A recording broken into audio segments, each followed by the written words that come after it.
Welcome to day 7 or day 9 of Personal Power. I'm going to assume from now on you're on the 30-day program, which means you're on day 9. Let's begin. Today we're starting a new power pack. It's called The Ultimate Secret to Lifelong Success. And today's lesson is on values and beliefs, the sources of success or failure in life. Pretty big statements to make. But I think you're going to find that your values and your beliefs are really the driving force behind you. Now, you might say, well, Tony, you've already said that pain and pleasure are the controlling force of my life. That's true. But specifically, you and I, throughout our lives, have learned to give labels for different levels of pain and different levels of pleasure. And those labels are what we call values. Specifically, if I said to you, which would you rather have? Success, adventure, outrageousness, love, comfort, or feelings of security? I asked you to pick one of those. Which would you pick? Let me try it again. Which would you pick? Either success, adventure, outrageousness, love, comfort, or security? If you could only have one of those, which one of those states would you pick? Well, it's different for everyone. Some people say, well, gosh, it's clear to me. I want to absolutely have success. That's what life is about. Other people go, well, success is nice, but, you can succeed and not be adventurous. I want to be an adventurer. Other people go, no, hey, I want to be outrageous. If you're outrageous, you're going to have fun, you're going to play, you're going to have a great time in life. Other people go, well, that's all nice, but what I want is love. I mean, you can have all those other things, but if you don't feel love, you don't have anything. Other people say, no, man. I mean, you can be loved, but still not feel comfortable. Who wants to be loved and be in pain all the time? I want to be comfortable. Other people say, hey, forget all that stuff. I just want to feel secure. If I was secure, then I'd have peace of mind. All of us in life have learned to take different words that we call emotions and to give them levels of importance. That is, we have learned to value different emotions at different levels of intensity. See, all of these emotions for most people are pretty much pleasurable. Think about it. Feeling successful, feeling outrageous, feeling adventurous, feeling love, feeling comfortable, feeling secure. But you don't value all these states at the same level. So how can we use this understanding to affect our lives? Well, we all have what we call a hierarchy of values that is guiding our everyday focus. In other words, on the last tape, we talked about the fact that at any moment in time, human beings are deleting most of what's going on around them. We're not paying attention to everything. We only pay attention to a small band of our experience. What we pay attention to, what we focus on, is based on our values. Our values tell us what states we should pay attention to because they're going to lead to lots of pleasure. And we also have some values that we pay attention to because they're the painful values. They're the states that we think will be most painful, and we want to avoid them at any cost. We call these two types of values moving towards values. Those would be states like love, attraction, power, success, adventure, happiness, security. You get the idea? States that would create pleasure if you were to experience them. Those are values or states we try to move towards. We'll try and get in our life. We also have a set of values, a twin target that we're trying to avoid. We call those moving away from values. Those would be states like frustration or anger or physical pain or depression. Do you get the idea? States that you, again, would try to avoid. Now, even those states you do not value equally. Let me ask you a question. Which of these states would you avoid most? Which would you do the most to avoid? Frustration, anger, physical pain, humiliation, embarrassment, or depression? Let me go through them again. Which one of these states would you do the most to avoid having to experience? Frustration, the emotion of feeling totally frustrated, anger, feeling totally angry, physical pain, the feelings of humiliation, embarrassment, or the feeling of being depressed. Now again, not only would you pick one of those as the one you'd avoid most, but you would literally put those in an order or what we call a hierarchy of importance. That is, which ones would you do the most to avoid, a ladder of importance. So try this if you would in your mind. Imagine that here's how your brain works. Your brain is all the time trying to do virtually anything it can to avoid major painful experiences. You'd agree with me on that by now, wouldn't you? And it's trying to do almost anything it can to gain pleasure. So whenever something comes up in life, let's say you've got an opportunity to go skydiving. How does your brain decide whether it's going to do this or not? Well, it does it first by evaluating. That's what it does. Evaluating, valuing the experience. And what your brain does is say, is this going to lead to pleasure or to pain? Now, part of how it does that is it looks at what you think is important in life. Now, if in your life you've gotten all kinds of, let's say, acknowledgement and rewards for being outrageous and playful and adventurous, it's highly likely, and maybe you've done some experiences where maybe you were afraid, but gosh, after you did it, you felt so incredible that your brain made a neuroassociation that said adventure means total pleasure. I mean, ecstasy. Now, if that's true, it's highly likely on your values list. In other words, on the priorities that you hold in your life of what to move towards. Am I making sense? In other words, the states you'll do a lot to gain, it's likely that adventure and outrageousness are going to be high on the list. Does that make sense? Let's say freedom, outrageousness, and power and excitement. Let's say those are on your list. It's also highly likely that up at the top is probably not security, right? Because maybe you've gotten reinforced that security is nice, but it also can be a prison. Now think about the personality of that person. A person whose, let's say, number one value in life is adventure. And as you go down their list, if you get to the bottom of their list, maybe you got something like 25 levels down is something they call security. Can you get an idea of what that person's personality might be like? If you asked them, said, hey, let's go skydiving, what do you think their response might be? They might get a little scared, but also, are they going to be interested? You better believe it, because it appeals to their values. In other words, it appeals to what their brain is linked up will lead to pleasure. Now, what if at the same time, you have somebody sitting right next to them who you also invite to go skydiving, but their number one value in life is security.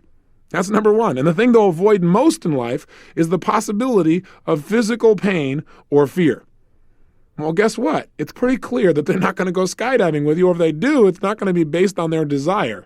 It's going to be because they got dragged there. Maybe what they did is somebody threatened them physically. If they didn't go skydiving, they'd hurt them, in which case that seemed more scary than the other process. The point is that if you know a person's values, you can pretty well predict overall the basic direction of their life. Does that make sense? If I told you I know somebody whose number one value in life is freedom, and that's the primary focus of their life, does that kind of give you an idea of how they probably approach their life? What also they're sensitized to? They're probably pretty sensitized to losing their freedom, aren't they? They don't want anything to be taken away. How do you think they feel about commitment? Well, it's highly likely, not in every case, but highly likely, that's something that sometimes they're a bit concerned about because it might be a constraint. Now, what if I told you I know this other person whose number one value is security? How do you think, can you picture how they would approach their life? What kind of relationships they might have? How they would look at activities and possibility? Quite different, wouldn't you agree? Now, what would happen if one day we took somebody whose number one value in life was security? Let's say you went down their list of importance and you got down to adventure was like at the bottom at 25. And one day you swapped them. You took security off the top, put them on the bottom of the list, put adventure on the top. Would that change their personality any? You better believe it. It literally changes the priorities of their entire life. It changes the way they look at everything, the way they evaluate everything, their physical actions, their behavior, their ultimate destiny. And by the way, that's what we do in our seminar, Your Date with Destiny. Here's a little commercial for you, but that's literally what we do. We take people who go through the whole university and we commit 4 days of that university program to Date with Destiny, where we find out exactly what a person's present values are. We find out what is it that they want most in life, and they may not even be aware of that consciously. And then we also find out what are the things they're trying to avoid, because our whole lives are shaped by what we want most, but also what we fear most. Then after we do that, we find out what are the triggers that cause someone to really be able to feel good or bad in their lives. What are the rules they have for these values? And then we have them design their life's purpose, at least as it is right now. And the essence of that is really finding out what is most important to you. What is your life really going to be about? And then finally, we have them design their new values so that their values literally pull them in the direction of their goals, the direction of their life purpose. Because for most people, there are conflicts. On the one side, they have success as their number one value in life. And on the other side, they have fear of rejection as the number one value they're trying to avoid. Do those two go together? You better believe you're going to have some problems. That person is never going to succeed because they're going to be so afraid of failure. They'll start to succeed and then they'll sabotage. They've got conflicts. Sometimes our values literally pull us apart. I call it the Gary Hart syndrome, where somebody's got two different value systems. I mean, think about it. Here's this young man growing up named Gary Hart who went to church and was taught that he shouldn't even dance if he was a good Christian. Simultaneously, he had these other role models out here that were telling him that Warren Beatty was the lifestyle that he should have. Now, all of a sudden, he literally had two different value systems within himself pulling him apart. And that's what causes a lot of people to sabotage. So I've given you a little commercial from Your Date with Destiny, but beyond that, let me tell you what we're going to do right now. I want you to understand the power of understanding your values and using them. The first key is to know what they are. So how do we find out what our values are? Well, first thing you got to do is ask a simple question of yourself, and it's a different question for different types of values. If you want to find out you're moving towards values, the values you're trying to get to, the experiences of pleasure you want, you simply ask yourself the question, and you might want to stop the tape even and write this down or remember it. Say it to yourself again and again. What's most important to me in blank? What's most important to me in blank? In other words, if I say, what's most important to me in my life, I'm going to get my life values.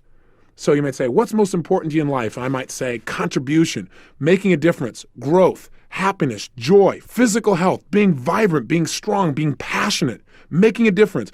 All of these elements turn me on. Those are the states that really drive me as a human being. Now, what you do is you write those down one at a time. You say, what else is really important in my life? What else is most important to me in my life? And you write them all down. Now, something may come up when you do this. You might say, well, what's most important in my life is family. Or what's most important in my life is, some people say, money. Or what's most important in my life is being successful. Well, being successful is a value. It's a feeling. It's a state. But money and family are what we call means values. And what you want to find out are what are your ends values. Let me clarify and listen carefully, please. You don't want family just to have family. The reason you want to have family is because of the states you think you'll get by having a great family.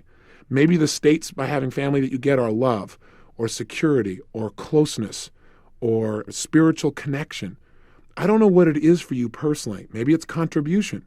But family is a means to an end. Are you following me? It's like if you ask some people, what's most important in your life? They go, my car. And go, well, and rather than saying you look pretty shallow, you say, okay, well, great. What do you get out of your car? And they go, well, freedom. See, what they really want is freedom. The car is nothing but a means to an end. And what we want to find out are what are your ends values? What are the states that you want most? Money is not an end. It's a means. The only reason people want money is what they think money will give them, which many times it doesn't. But they think, okay, if I have money, then I'd have more power, I'd have more choice, or I could contribute, or I'd be more free, or whatever the case may be. They only want money for its ends. So if you write down something like family or a relationship, you don't want relationship. You want what you think a relationship will give you. So write down that. What will you get out of a relationship? What's the feelings that you want? Now, once you've asked this question, let me clarify again. What's most important to me in? So if I want my life's values, I'd say what's most important to me in my life? What if I want to find out my values in business? Then I'd say, well, what's most important to me in my career or in my business? And I begin to write down, what else is important in my business? Or what's important in a job? What's important for me in a company I work with? If I'm going to go to work for a company, what would be most important to me? And I begin to make a list. So you might say, well, the chance to express myself, the ability to contribute, the chance to make a difference. You could find out your values in a relationship by saying, what's most important to me in a personal relationship? And you might find there, you say, well, gosh, love, freedom, power, passion. I don't know what it is you say, but you make a list. So that's step one. Ask yourself the question, make a list. Step two is what you're going to want to find out is, what are the values or states you're trying to avoid? Because remember, your brain will do more to avoid pain than it'll ever do to gain pleasure. So you better find out what those values are too. So let's take a look at those. What are the feelings or states you do almost anything to avoid? Make a list. What are some of the emotional feelings, some of the emotions, some of the feelings in your body you do almost anything to avoid? Now, some people have a hard time with this one. But if you have a hard time, just ask yourself, what are some of the feelings I've had that I hate, that I don't want to experience? What are some times in my life I felt really lousy? And you'll come up with them. Frustration, anger, humiliation, embarrassment, depression, overwhelm, disappointment. I don't know what it is for you, but make a list of those as well.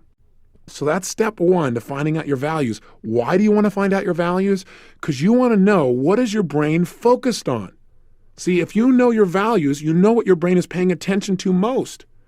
If you change your values, you change your destiny, because you change what you focus and pay attention to daily and what you notice and what you behave and act on, and therefore the results in your life. You literally set a whole new set of causes in motion. You get a whole new set of effects. It takes you in a new direction and ultimately a new destiny.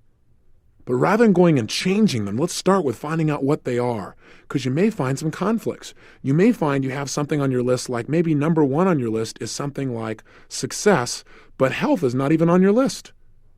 Well, guess what? Can you really be successful without health there?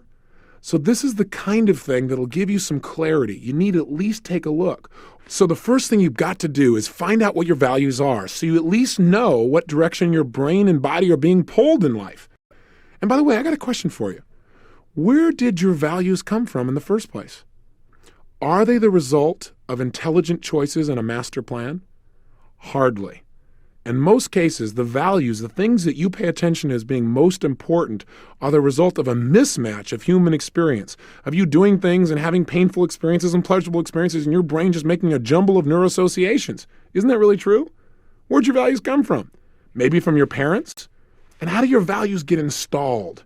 Well, the answer is pretty simple. Values come out of pain and pleasure. That's how they happen. You were growing up, and when you did things that your parents really liked, your mom, who's probably one of the major people, traditionally at least, who installed values in you, you did something she liked, and you immediately got rewarded. You got attention, you got held, you got loved. Simultaneously, if you did something you didn't like, that wasn't in alignment with what they thought was right or their values, then immediately what happened? There was rejection. You either were ignored, or you were scolded, or maybe even physically were given pain. And that's how the process started. But it didn't end there. Then you had the unique experience of going out in the real world, where you met other people who had different values, other kids. And there your values got shaped again. Because what happened is, these little kids, you had to play by their rules too, or they had to play by yours, and you had to figure out how that worked out. And by the way, if you didn't work with them at all on their rules, if you didn't live by some of their values in life, invariably there was pain, wasn't there? You weren't their friend. They either hurt you physically or verbally, or worse, they ignored you. The ultimate pain. Interesting. And we all want to avoid pain, so we sometimes kind of change our values just a little bit based upon who our friends were. And that continued while you grew up, didn't it? See, who you were around on a consistent basis has shaped your values. Your teachers have affected your values, whether you wanted them to or not, and whether they wanted to or not. They came through in what they rewarded you for, what they acknowledged you for, how they communicated with intensity, what they got you to link pleasure and pain to. I mean, that's the basis of all value structures that we have within ourselves. Did it end there? No, you went to work, where you learned a whole other set of value structures, because in order to succeed and move up the corporate ladder, let's say, for example, there are certain ways you got to be. And you either decide you're not going to play the game, which creates values, or you decide you're going to play the game, and then you make some shifts in your values. Now, that doesn't mean they're bad shifts. Maybe they're empowering shifts. Sometimes you develop better values. But the point is that they are affected. Because if you don't live by those values, you're probably not going to get promoted. Because the people who decide who they're going to promote base it on their own values. So constantly they're being shifted. They're being affected by role models, by your heroes, and sometimes by anti-heroes. A lot of kids today, they see their hero, let's say as a musician, and they love the way this guy can play music. But then they pick up a lot of other things this person does as well. They say, well, if that's what he does and he takes drugs, then maybe that's what I should do too. Values are affected consistently. Values are affected by the goals you've achieved. You set a goal and all of a sudden you achieve it. Once you achieve it, that's not enough. In fact, it kind of affects your self-esteem. You feel a little better. You're now at this new level. What do? You look for the next goal. And pretty soon, within a few years, the things that you're living now are so different than where you were 4 or 5 years ago that your brain says, hey, I could never do that. I mean, look where I am now. See, values are being affected all the time. The key is awareness, to make sure you know, because they are the crux. Remember, the brain is always trying to avoid pain and gain pleasure. The only way it decides what to do is it goes inside your head and says, how does this relate to the experience this person has had? Will it relate to the kinds of things this person thinks are pleasurable, or will it create the kind of pain this person wants to avoid? And how do we work all this stuff out? These are the twin targets in your brain that are driving you. So for now, the thing I want you to understand is they drive you, and I want you to understand what they are. That's the most important thing. And just looking at your values, sometimes you can make a change. You can see in your head, this is creating problems. And as soon as your brain links that up, sometimes that's enough by itself for your brain to say, hey, that's creating pain. I don't want that. And you'll be able to change them and design some new ones. Now, in this program, we're not going to go through in detail how to do that because that's like a 3-day process by itself. But you can do it consciously just by making